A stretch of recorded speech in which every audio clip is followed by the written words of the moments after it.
जरा सोचिए, यूरोप का एक बहुत बड़ा फुटबॉल टूर्नामेंट चल रहा है। हाँ, और पूरी दुनिया की नजरें उस पर हैं। बिल्कुल। और दुनिया के सबसे मशहूर खिलाड़ी मतलब क्रिस्टियानो रोनाल्डो, वो प्रेस कॉन्फ्रेंस में बैठते हैं। उनके सामने मेज पर माइक के पास स्पॉन्सरशिप के तहत कोका कोला की 2 बोतलें रखी है। हाँ, वो वीडियो तो शायद ही कोई इंटरनेट यूजर भूल सकता है। एकदम सही। तो रोनाल्डो उन्हें घूरते हैं चुपचाप, दोनों बोतलें उठाते हैं और कैमरे के फ्रेम से बाहर खिसका देते हैं। फिर वो बस पानी की एक बोतल उठाकर कहते हैं कि पानी पीजिए। और बस पलक झपकते ही कोका कोला पसीने से तरबतर हो जाती है। राइट। मतलब इस एक छोटे से वाक्य से कंपनी को करीब 16 से 17,000 करोड़ रुपए का झटका लगता है। बाप रे, 16,000 करोड़। हाँ, लेकिन ठीक उसी वक्त भारत में बैठी एक गोंद बनाने वाली कंपनी फेविकॉल, वो एक साधारण सा ट्वीट करती है और बिना एक भी रुपया खर्च किए इस पूरी वैश्विक घटना को हाईजैक कर लेती है। एग्जैक्टली। और यही तो आज की मार्केटिंग का सबसे रोमांचक हिस्सा है। तो ये एक बहुत बड़ा विरोधाभास है ना? मतलब एक तरफ वो कंपनियां हैं जो विज्ञापन पर करोड़ों बहा रही हैं, फिर भी नुकसान झेल रही हैं, और दूसरी तरफ वो हैं जो शून्य बजट पर इंटरनेट पर राज कर रही हैं। बिल्कुल, क्योंकि यहाँ आपका बैंक बैलेंस नहीं बल्कि आपके दिमाग की फुर्ती तय करती है कि आप जीतेंगे या हारेंगे। और आज के हमारे इस गहन विश्लेषण का मुख्य विषय बिल्कुल यही है। आज हम उमंग डॉक्टर विवेक बिंद्रा की एक मास्टर क्लास के विस्तृत नोट्स और ट्रांसक्रिप्ट्स के पन्ने पलट रहे हैं। और ये नोट्स काफी दिलचस्प इंसाइट्स देते हैं। हाँ, तो आज का हमारा मिशन ये समझना है कि ये मोमेंट मार्केटिंग आखिर क्या बला है, कैसे होशियार ब्रांड्स वायरल घटनाओं को अपने फायदे के लिए मोड़ लेते हैं, और क्यों ये लो कॉस्ट या बिना पैसे वाली मार्केटिंग इतनी ज्यादा असरदार होती है। बहुत ही जरूरी विषय आज के डिजिटल दौर में। ठीक है, चलिए इसे थोड़ा गहराई से समझते हैं। तो इस पूरी कला को समझने के लिए ना सबसे पहले इसके पीछे के मनोविज्ञान को समझना होगा। डॉक्टर बिंद्रा की क्लास में जो बात मुझे सबसे ज्यादा दिलचस्प लगी वो ये है कि मोमेंट मार्केटिंग कोई नया प्रोडक्ट बेचने की कोशिश नहीं है। अच्छा, तो फिर ये क्या है? ये दरअसल उस बातचीत का हिस्सा बनने की कला है जो समाज में पहले से चल रही है। मतलब जब कोई घटना घटती है, कोई ऐसा विषय जो इंटरनेट पर आग की तरह फैल रहा हो, तो ब्रांड्स बस उस पल की नब्ज पकड़ते हैं। राइट। अगर मैं इसके लिए एक रूपक या एनालॉजी दूं, तो क्या ये समुंदर में सर्फिंग करने जैसा नहीं है? सर्फिंग? कैसे? मतलब एक सर्फर लहर खुद नहीं बनाता ना, वो बस अपने बोर्ड के साथ समुंदर में शांति से खड़ा रहता है, एक सही लहर का इंतजार करता है, और जब लहर आती है तो उस पर सवार हो जाता है। हाँ, ये एनालॉजी काफी सटीक है। लेकिन अगर हम इसे बिजनेस के नजरिए से देखें तो क्या दूसरों की बनाई लहर पर इस तरह सवार हो जाना एक तरह का कॉर्पोरेट आलसीपन नहीं है? मतलब खुद कुछ नया और ओरिजिनल बनाने के बजाय जो चल रहा है बस उसी में घुल जाओ। देखिए, बाहर से देखने पर ये बिल्कुल आलसीपन लग सकता है कि बस बैठे रहो और किसी मीम का इंतजार करो। लेकिन सोचिए, जब समुद्र में लहर आती है तो उस मिली सेकेंड में अपने बोट पर खड़े होने और लहर के साथ संतुलन बनाने के लिए कितनी कोर स्ट्रेंथ और प्रैक्टिस की जरूरत होती है। हाँ, ये तो है। लहर से गिरना भी बहुत आसान है। बिल्कुल, और मोमेंट मार्केटिंग में ये बिल्कुल ऐसा ही है। ये आलस नहीं बल्कि एक बहुत ही चतुर और सटीक रणनीति है। यहाँ सबसे दिलचस्प बात यह है कि अगर एक ब्रांड लहर को पकड़ने में 1 घंटे की भी देरी कर देना तो वो क्लेवर दिखने के बजाय बहुत ही डेस्परेट और आउट ऑफ टच दिखने लगता है। मतलब टाइमिंग ही से सब कुछ है। जहां लोगों का ध्यान पहले से है, बस वहां सही समय पर पहुंच जाओ। एकदम सही। और इसके पीछे का विज्ञान ये है कि इंसानी दिमाग एक समय में बहुत कम चीजों पर फोकस कर पाता है। जब पूरा देश किसी एक घटना के बारे में बात कर रहा है तो आप उन्हें जबरदस्ती अपना साबुन या तेल नहीं दिखा सकते। हाँ, वो इग्नोर कर देंगे। राइट। लेकिन अगर आप उस घटना को ही अपने ब्रांड की भाषा में ढाल दें तो आप सीधे उनके दिमाग में प्रवेश कर जाते हैं। इससे कस्टमर के साथ एक डीपर कनेक्शन यानी बहुत गहरा भावनात्मक जुड़ाव बनता है और इसकी रिकॉल वैल्यू भी बहुत बढ़ जाती है। और इस खेल के सबसे पुराने और पक्के खिलाड़ी की बात करें तो मुझे लगता है अमूल का नाम सबसे ऊपर आता है ना? हो, अमूल तो मतलब इस कला का मास्टर है। उनके कार्टून सालों से हर सुबह की ताज़ा खबर को मक्खन के साथ परोसते आ रहे हैं। हाँ, अमूल गर्ल के वो विज्ञापन तो हमारी सामूहिक यादों का हिस्सा बन चुके हैं। लेकिन लहरों पर सर्फिंग करना खतरनाक भी हो सकता है। अगर आप थोड़ा भी चुके तो आप औंधे मुंह गिर सकते हैं। बिल्कुल, इसमें रिस्क तो है। खासकर तब जब घटना लाइव हो रही हो, जैसे खेल के मैदान में। खेल जगत में भावनाएं बहुत उफान पर होती हैं और वहां रिएक्शन के लिए सिर्फ कुछ सेकंड्स का समय होता है। सटीक कहा आपने। लाइव स्पोर्ट्स में दांव बहुत ऊंचे होते हैं। क्योंकि वहां भावनाएं स्क्रिप्टेड नहीं होती। नोट्स में महेंद्र सिंह धोनी के संन्यास का उदाहरण है। जब उन्होंने अंतर्राष्ट्रीय क्रिकेट से संन्यास लिया तो पूरे देश में एक भारी उदासी और सम्मान का माहौल था। वो तो था, सब बहुत इमोशनल थे। हाँ, तो अमूल ने उस वक्त बहुत ज्यादा तामझाम नहीं किया। उन्होंने सिर्फ 2 शब्दों का एक कैंपेन निकाला, वेल धोन। अच्छा, अंग्रेजी के वेल्डन में धोनी का नाम जोड़ दिया। एग्जैक्टली, WELL और फिर DHON। ये इतना सरल था कि इसने सीधे लोगों के दिलों को छुआ। बहुत ही स्मार्ट। लेकिन हर ब्रांड अमूल की तरह भावुक नहीं होता। नोट्स में युवराज सिंह के वो ऐतिहासिक 6 छक्कों का भी जिक्र है। अरे हाँ, स्टुअर्ट ब्रॉड वाला ओवर। बिल्कुल। जब एक ही ओवर में युवराज ने 6 छक्के मारे थे तो फेविकॉल ने बहुत ही रचनात्मक दिमाग लगाया। फेविकॉल की स्पेलिंग के अंत में V और I आता है। हाँ, FEVICOL। राइट। और रोमन अंकों में V और I का मतलब 6 होता है।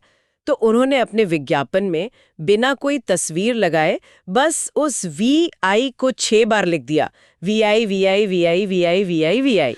ये तो एक शानदार विजुअल प्ले था। मतलब आप युवराज को ट्रिब्यूट भी दे रहे हैं और अपने ब्रांड के नाम को लोगों के दिमाग में हथौड़े की तरह ठोंक भी रहे हैं। मैंने उस दौरान पल्स टॉफी का भी एक विज्ञापन देखा था। उन्होंने भी एक बहुत ही चतुर खेल खेला। उन्होंने अंग्रेजी वर्णमाला लिखी, ABCD से लेकर Z तक। अच्छा। हाँ, लेकिन बीच में से U और V मतलब UV हटा दिया और नीचे पंचलाइन लिखी, तूने केवल 6 छक्के नहीं मारे, तूने हमारी पल्स भी हिला दी। वाओ, UV मतलब UV, क्या बात है। ये सुनने में बहुत कूल लगता है, लेकिन सच कहूं तो क्या ये सब मुफ्त की पब्लिसिटी बटोरना नहीं है? मतलब क्या एक क्रिकेट मैच के बीच में वर्णमाला से अक्षर गायब कर देने से सच में लोगों को टॉफी खाने की इच्छा होती है? क्या इससे सेल्स बढ़ती है? ये एक बहुत ही जायज सवाल है कि आखिर इसका सीधा असर क्या होता है।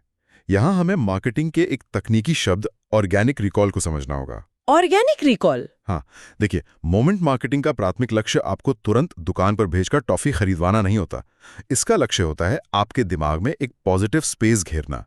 जब पल्स टॉफी युवराज के छक्कों के साथ खुद को जोड़ती है तो वे दरअसल जीत की उस खुशी और उत्साह को अपने ब्रांड के साथ जोड़ रहे होते हैं। अच्छा, तो वो एक इमोशन अटैच कर रहे हैं। बिल्कुल।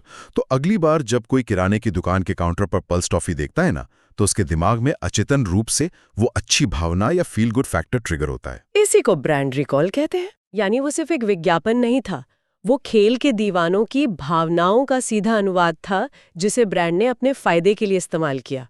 और रोनाल्डो वाले वाकये में भी बिल्कुल यही हुआ था जो हमने शुरू में बात की। हाँ, जहां कोका कोला को इतना नुकसान हुआ। राइट। जब कोका कोला की वैल्यूएशन यानी शेयर बाजार में कंपनी की कुल हैसियत अचानक गिर रही थी, तो फेविकॉल ने उस शौक और हैरानी के माहौल में हास्य का तड़का लगा दिया। उन्होंने क्या किया था? फेविकॉल ने तुरंत विज्ञापन निकाला जिसमें कुर्सी के पास उनके 2 डब्बे रखे थे और पंचलाइन थी, नो बॉटल हटेगी, नो वैल्यूएशन घटेगी। अरे बाप रे, ये तो बहुत ही जोरदार वार था, है ना? हाँ, फेविकॉल ने एक तरह से कोका कोला के जले पे नमक छिड़कते हुए अपना गोंद बेच लिया। और दिलचस्प बात यह है कि ये कला सिर्फ सामान बेचने वाली कंपनियों तक सीमित नहीं है। मास्टर क्लास के नोट्स में प्रिया प्रकाश वारियर का भी जिक्र है। वो आंख मारने वाली लड़की का वीडियो। बिल्कुल, वो इंटरनेट की विंग गर्ल जिसका वीडियो 48 घंटे के अंदर 7 मिलियन फॉलोअर्स बटोर ले गया था। वो तो इंटरनेट के इतिहास के सबसे तेज वायरल होने वाले मोमेंट्स में से एक था। और यहाँ किसी प्रोडक्ट ने नहीं बल्कि एक सरकारी संस्था ने मौके पर चौका मारा। वडोदरा पुलिस ने उस वायरल वीडियो का इस्तेमाल रोड सेफ्टी का बहुत ही जरूरी संदेश देने के लिए किया। अच्छा, उन्होंने क्या लिखा? उन्होंने लिखा, accidents happen in the wink of an eye, सावधानी हटी, दुर्घटना घटी। वाह, बहुत स्मार्ट। अगर हम इसे बड़े नजरिए से जोड़कर देखें तो हमें यह समझना चाहिए कि वडोदरा पुलिस ने ऐसा क्यों किया। हाँ, पुलिस तो अक्सर काफी सीरियस रहती है। बिल्कुल, एक पुलिस विभाग को अक्सर बहुत ही उबाऊ या सख्त माना जाता है, लेकिन जब वो एक युवा और ट्रेंडी विषय का इस तरह से इस्तेमाल करते हैं तो वे आम जनता, खासकर युवाओं के बीच अपनी छवि को बदल रहे होते हैं। वे दिखा रहे हैं कि हम भी आपकी भाषा समझते हैं। ये एक बहुत ही सशक्त जनसंपर्क या PR का तरीका है। यहाँ बात सच में बहुत दिलचस्प हो जाती है, क्योंकि हमने अभी तक एक ब्रांड की बात की, लेकिन आजकल जब कोई एक घटना वायरल होती है तो एक बहुत बड़ा स्नोबॉल इफेक्ट बन जाता है। स्नोबॉल इफेक्ट मतलब? जैसे पहाड़ से बर्फ का गोला लुढ़कते हुए विशाल हो जाता है ना, वैसे ही एक ट्रेंड शुरू होता है और फिर दर्जनों कंपनियां उस एक ही ट्रेंड पर टूट पड़ती हैं। यहीं से मीम कल्चर और ब्रांड्स की आपस में लड़ाई शुरू होती है। एकदम सही। और इसका सबसे बेहतरीन केस स्टडी है बॉलीवुड अभिनेता राहुल बोस और उनके केलों वाला किस्सा। अरे हाँ, वो तो बहुत फेमस हुआ था। राहुल बोस चंडीगढ़ के एक 5 सितारा होटल JW मैरियट में ठहरे थे। उन्होंने जिम करने के बाद खाने के लिए 2 केले मंगवाए। और फिर जो बिल आया वो तो माइंड ब्लोइंग था। हाँ, होटल ने उन्हें बिल थमा दिया 442 रुपए का। सिर्फ 2 केलों के लिए? बिल्कुल, 2 केलों के लिए 442 रुपए। राहुल बोस ने उसका वीडियो बनाकर ट्विटर पर डाल दिया और वो रातों रात पूरे देश में बहस का मुद्दा बन गया। हर आम आदमी सदमे में था कि आखिर केले इतने महंगे कैसे हो सकते हैं। और जनता के इस गुस्से और सदमे को ब्रांड्स ने एक अवसर की तरह देखा। हर कंपनी ये साबित करने में लग गई कि 442 रुपए में वो लोगों को क्या-क्या दे सकती है। हाँ, सब अपनी अपनी मार्केटिंग करने लगे। बिल्कुल। अमेज़न ने एक चार्ट निकाल दिया कि 442 में हम आपको केले नहीं बल्कि प्राइम वीडियो का पूरा सब्सक्रिप्शन, फ्री डिलीवरी और म्यूजिक सब कुछ दे देंगे। पिज़्ज़ा हट बीच में कूद पड़ा कि हम तो सिर्फ 99 रुपए में पिज़्ज़ा खिलाते हैं। लेकिन नोट्स के अनुसार इस पूरी बहती गंगा में जिसने सबसे शानदार तरीके से हाथ धोया वो था स्विगी। स्विगी ने क्या किया? उन्होंने उस 442 रुपए के बिल की तस्वीर को ही ग्राफिक्स के जरिए एक गैस बर्नर में बदल दिया और बड़ा ही तीखा संदेश दिया कि इस बिल पर आप अपना खाना पका सकते हैं, लेकिन आपको पकाने की जरूरत नहीं है क्योंकि इतने पैसों में हम आपके घर दावत पहुंचा देंगे। अरे वाह, ये बहुत ही मजेदार था। हाँ, लेकिन मेरे दिमाग में एक सवाल आता है। बताइए। देखिए, हम जानते हैं कि कॉर्पोरेट कंपनियों में एक छोटा सा सोशल मीडिया पोस्ट डालने के लिए भी हफ्तों लग जाते हैं। मतलब मैनेजर से अप्रूवल, लीगल टीम से अप्रूवल, बॉस की हाँ, इतने सारे पछड़े होते हैं। तो ये Amazon और स्विगी जैसे ब्रांड्स रातों रात ये विज्ञापन कैसे निकाल देते हैं? ये एक बहुत ही शानदार बिंदु है जो इस पूरी प्रक्रिया के पीछे की मशीनरी को उजागर करता है। डॉक्टर बिंद्रा के विश्लेषण में एजिलिटी यानी दिमागी और ढांचागत फुर्ती पर बहुत जोर दिया गया है। आज की आधुनिक मार्केटिंग में इन बड़ी कंपनियों ने बाकायदा मार्केटिंग वॉर रूम्स बना लिए हैं। यहाँ पुरानी कॉर्पोरेट लाल पीताशाही नहीं चलती। वॉर रूम्स मतलब फैसले लेने का कोई शॉर्टकट होता है? बिल्कुल। इन सोशल मीडिया टीमों का पदानुक्रम या कह लें हिरार्की बहुत फ्लैट होती है। वे हफ्तों लंबी मीटिंग्स नहीं करते। वे रियल टाइम में इंटरनेट पर नजर रखते हैं और उनके पास मौके पर ही फैसला लेने और बजट पास करने की आजादी होती है। अच्छा, उन्हें पूरी छूट होती है। हाँ, उन्हें अपनी टीम पर भरोसा होता है। अगर वे राहुल बोस वाले मामले में 3 दिन बाद अपना मीम डालते तो कोई उस पर हंसता नहीं। इंटरनेट की याददाश्त बहुत छोटी होती है। ये बात तो है। और ये सिर्फ एक घटना नहीं है, ये एक पूरा पैटर्न बन चुका है। मुझे याद है वो पावरी हो रही है वाला ट्रेंड। अरे हाँ, वो तो हर जगह था। बिल्कुल। एक छोटी सी क्लिप को संगीतकार यशराज मुखाते ने गाने में बदला और पूरा इंटरनेट पागल हो गया। अमूल ने बड़ा पाव और चाय के साथ विज्ञापन निकाला। डोमिनोज अपने डिस्काउंट कोड के साथ आ गया। ओयो ने तो गजब ही कर दिया। ओयो ने कैसे इस्तेमाल किया इसे? क्योंकि वो वैलेंटाइन डे का समय था तो उन्होंने जोड़ों के लिए कमरों का विज्ञापन दिया और लिखा हमारी डेट है और हमारी पावरी हो रही है। बहुत स्मार्ट। उसी तरह साड़ा कुत्ता टॉमी वाले ट्रेंड को जयपुर पुलिस ने मास्क पहनने की जागरूकता के लिए इस्तेमाल किया। उन्होंने ट्वीट किया कि कार में मास्क क्यों नहीं लगा रही हो, क्या करूं मैं मर जाऊं। हाँ हाँ, वो बहुत फनी था। और बचपन का प्यार गाने पर तो मुंबई पुलिस के साइबर सेफ्टी मैसेज से लेकर मैनफोर्स कंडोम के बलून वाले विज्ञापन तक सबने अपने अपने मतलब निकाल लिया। बिल्कुल। और बाबा का ढाबा वाला वाकया याद है? हाँ हाँ, वो बुजुर्ग जो रो रहे थे। राइट। रेडियो मिर्ची ने तुरंत ऑलवेज स्माइल का कैंपेन चलाया और जोमैटो ने बिना समय गवाए उन्हें तुरंत अपने आप पर लिस्ट कर लिया। लेकिन इन सब में सबसे दिलचस्प मनोवैज्ञानिक केस स्टडी विनोद ट्रेंड की है। ओ हाँ, विनोद। YouTube के किसी वीडियो के नीचे किसी इंसान ने कमेंट सेक्शन में बस अपना नाम लिख दिया था, विनोद, और अचानक से हर जगह विनोद विनोद होने लगा। किसी को पता नहीं था वो कौन है। और जोमैटो ने इस पे सिर्फ एक लाइन का ट्वीट किया, कभी कभी घर का भी खा लेना चाहिए विनोद। अब सोचिए, एक फूड डिलीवरी कंपनी लोगों से कह रही है कि हमारे ऐप से मत मंगाओ, घर का खाना खाओ। ये अपने आप में अजीब था, लेकिन इस एक ट्वीट ने इंटरनेट पर ब्रांड्स का एक महायुद्ध छेड़ दिया। हाँ, मुझे याद है। YouTube ने जवाब दिया कि कभी केबल टीवी भी देख लिया करो, फास्ट फूड्स ने कहा कि खुद भी खाना बना लिया करो। डाबर और टीवीएफ सब भिड़ गए, सब एक दूसरे की टांग खींच रहे थे। अंत में जोमेटो को ही मीम बनाना पड़ा कि हमको मारो, हमको जिंदा मत छोड़ो। बिल्कुल, वो एक पूरा तमाशा बन गया था। लेकिन मुझे ये समझाइए कि एक अनजान नाम पर लोग इतने पागल क्यों हो गए थे? मतलब जोमेटो के इस ट्वीट को लाखों लोगों ने शेयर क्यों किया? फियर ऑफ मिसिंग आउट, या जिसे हम फोमो कहते हैं। और दूसरा सिद्धांत है सोशल करेंसी या सामाजिक पूंजी। जब कोई चीज बहुत ज्यादा वायरल होती है और उसका कोई साफ मतलब नहीं होता, जैसे विनोद, तो लोग ये दिखाना चाहते हैं कि वे इस इनसाइड जोक का हिस्सा हैं। अच्छा, मतलब वो दिखाना चाहते हैं कि वो अपडेटेड है। एकदम सही, वे बाकियों से पीछे नहीं है।